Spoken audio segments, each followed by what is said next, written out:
ഈശോമിശിഹായ്ക്ക് സ്തുതിയായിരിക്കട്ടെ. 1 ദിനവൃത്താന്തം 13-ാം അധ്യായം. ഉടമ്പടിയുടെ പേടകം ഓബദേദോമിൻ്റെ വീട്ടിൽ.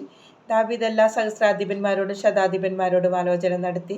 അതിനുശേഷം അവൻ ഇസ്രായേൽ സമൂഹത്തോട് പറഞ്ഞു, നിങ്ങൾക്ക് സമ്മതമെങ്കിൽ ഞാൻ പറയുന്നത് നമ്മുടെ ദൈവമായ കർത്താവിന് ഹിതകരമെങ്കിൽ ഇസ്രായേൽ വംശത്തെങ്ങുമുള്ള നമ്മുടെ സഹോദരന്മാരെയും മേച്ചിൽപ്പുറങ്ങളോട് കൂടിയ നഗരങ്ങളിൽ പാർക്കുന്ന പുരോഹിതന്മാരെയും ആളയച്ചു വരുത്താം.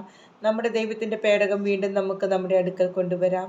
സാവൂളിൻ്റെ കാലത്ത് നാം അതിനെ അവഗണിച്ചു കളഞ്ഞു. ഇത് എല്ലാവർക്കും ഇഷ്ടപ്പെടുകയും അങ്ങനെ ചെയ്യാമെന്ന് അവർ സമ്മതിക്കുകയും ചെയ്തു.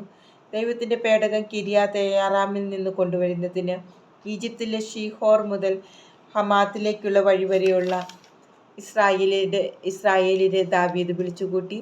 കെരൂബുകളുടെ മധ്യേ വസിക്കുന്ന കർത്താവിൻ്റെ നാമം ധരിക്കുന്ന പേടകം കൊണ്ടുവരുന്നതിന് ദാവീദും ഇസ്രായേലിനും യൂദായിലെ കിര്യാത്ത്-യെയാറാമിൽ ബാലായിൽ ചെന്നു.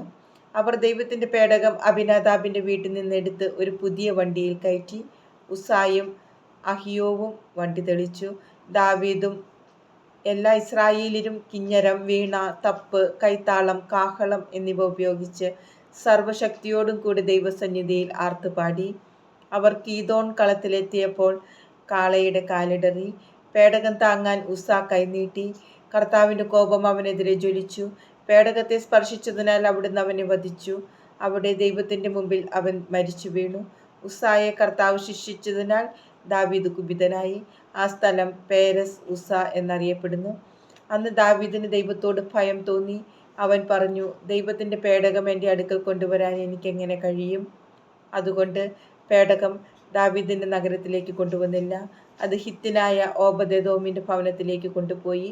കർത്താവിൻ്റെ പേടകം 3 മാസം അവിടെയായിരുന്നു. കർത്താവ് ഓബദേദോമിൻ്റെ കുടുംബത്തെയും അവനുണ്ടായിരുന്ന സകലതിനെയും അനുഗ്രഹിച്ചു.